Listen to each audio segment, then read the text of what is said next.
Y'all, I got my property tax bill today. I know you fucking lying. This shit is highway robbery. I bought my house back in 2022. When I bought my house, it was a little over $6,000. Then, less than 2 years, my property taxes went up to over $10,000.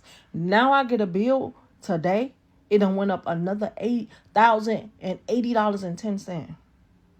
I know you fucking lying. They don't want us to own shit. Matter of fact, we never do. We never own shit because whether your house is paid for in full, if you do not pay your property taxes, you could lose your home. And they say this is the American dream to be a homeowner. I mean, look at this shit. And then they tried to, hold on, y'all. Let me show. Then I qualified for the homeowners exemption, right? So what they did was they took it up to $13,443. They took the homeowners exemption up $2,274.48. Look. 11,169 for this year's property tax. Hold on, let me just stroll up just a little bit so you can see what I'm talking about. Let's do the comparison. Look at this shit. Property taxes was just $10,089. Y'all, they taxing the fuck out of me for no goddamn reason. Like, I mean, anybody can relate to what the fuck I'm saying right now? Because what the fuck is going on? Like, and then we got Orange Face. He's signing everything else but making these goddamn property taxes go to fuck. Sign an executive order for that shit. The fuck? Oh, Lord, we got another one of these. All that damn cussing in the motherfucking video, front of the video. You gotta cut it out. Because I gotta cut it out. I gotta come through and babysit your mouth. But hey, guess what? She is tired of them taxes. I ain't gonna lie, them property taxes, that is outrageous. That is egregious. That is, desagradable. That's Spanish. Yeah, it's undesirable. It's distasteful. Okay, that is crazy. And if you don't pay that, guess what? Your house is gone. You wanna know what's gone? Me. Let's look at the next clip. Guess what? Your property taxes have just increased again. I'm Dr. Omar Mohammed, and you shouldn't be surprised that City Hall just reached deeper into your pockets. Again. Edmontonians were told that the 2026 property tax increase would be 6.4%. But at the last minute, City Council raised the property taxes to 6.9%. Want to know why? The biggest reason? An $11 million payment to Explore Edmonton, a city-owned destination management and marketing organization. This is not a one-time cost. This is a permanent annual expense to taxpayers. If this was such an important operational expense, why did the mayor and council add it last minute? This isn't fiscal responsibility. With a $90 million budget, Explore Edmonton should be moving towards self-sufficiency, not relying on ongoing tax increases. City Hall needs to stop reaching into your pockets for non-essential spending.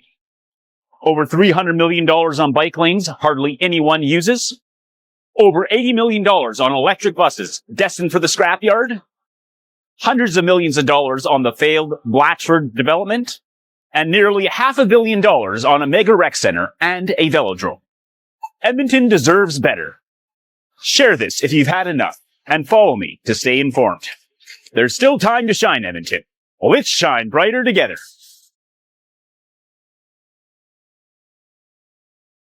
Well, I'll tell you what, it clearly ain't just me. Everybody property taxes went up.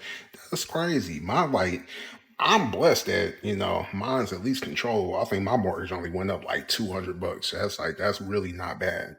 You know what I'm saying? But I'm hearing people property taxes and went up $8,000. $8,000 is crazy. $8,000? What do you mean your property taxes went up $8,000 a year? Like, first of all, where do y'all live? Where do y'all live? I can't even imagine what y'all mortgages are.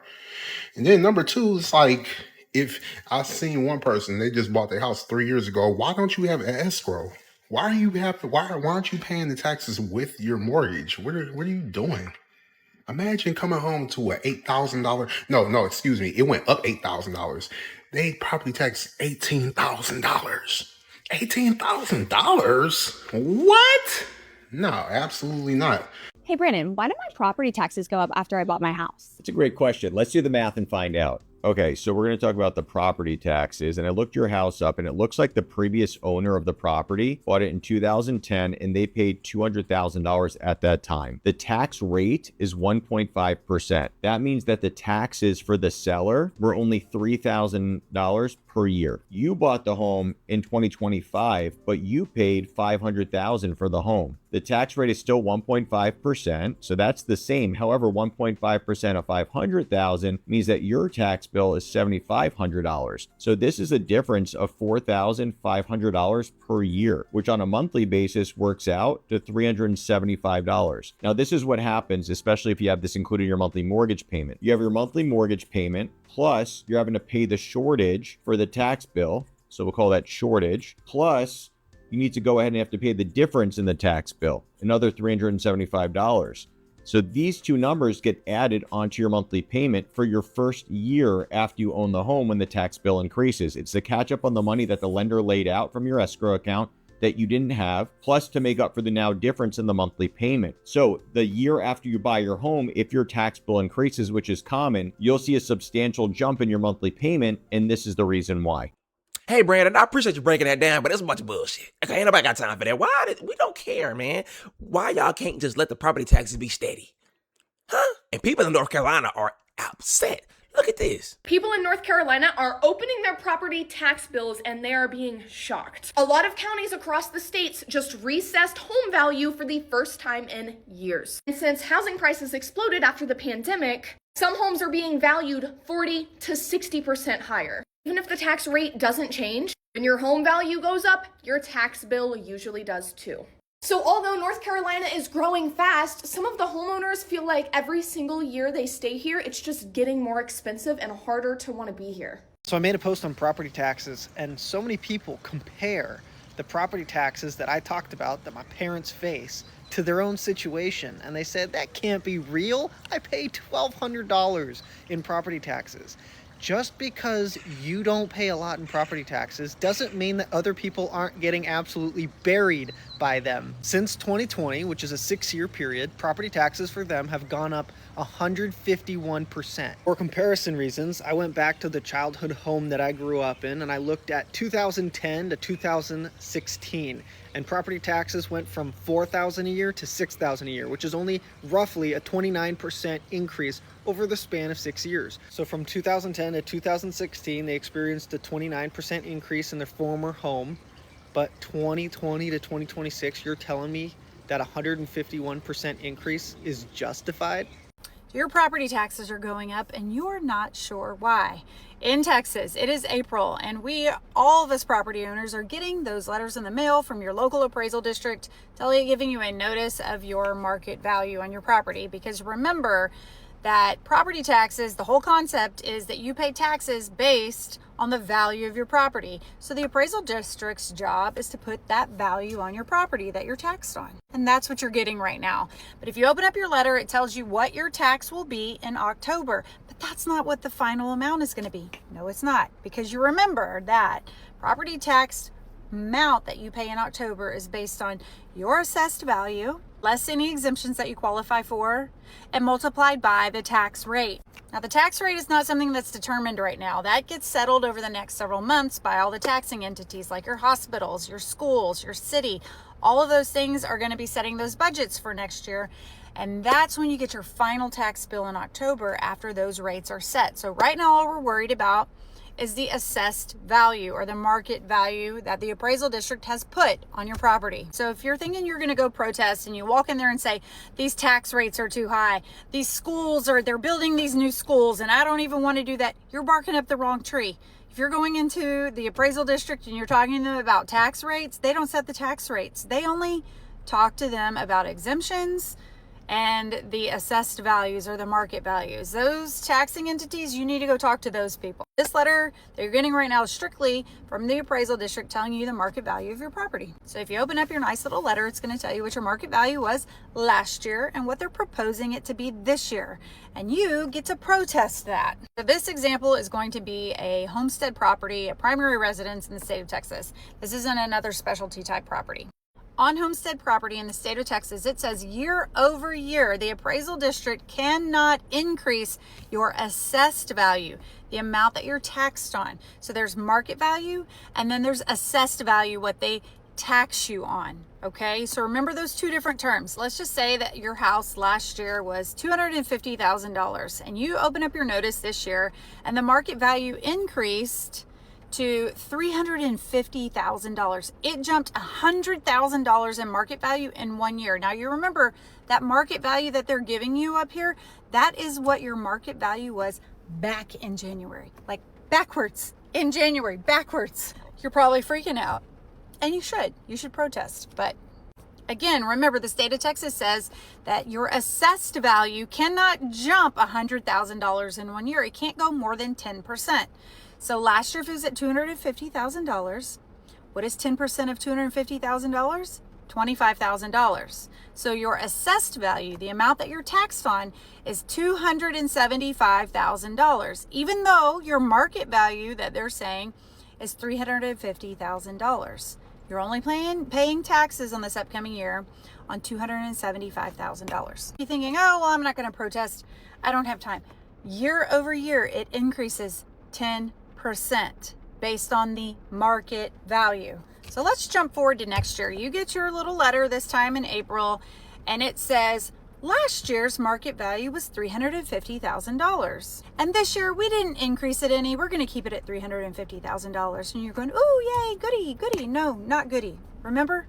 Let's jump backwards. Remember, the market value that they gave you last year was $300,000, but the assessed value was $275,000. So that can increase 10%, even if that market value doesn't increase 10%.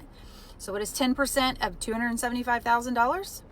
$27,500. That means your assessed value is going to $302,500. So even though your market value didn't go up from 350 to 350, it didn't change, that assessed value is going to jump 10% every year until it gets to that market value.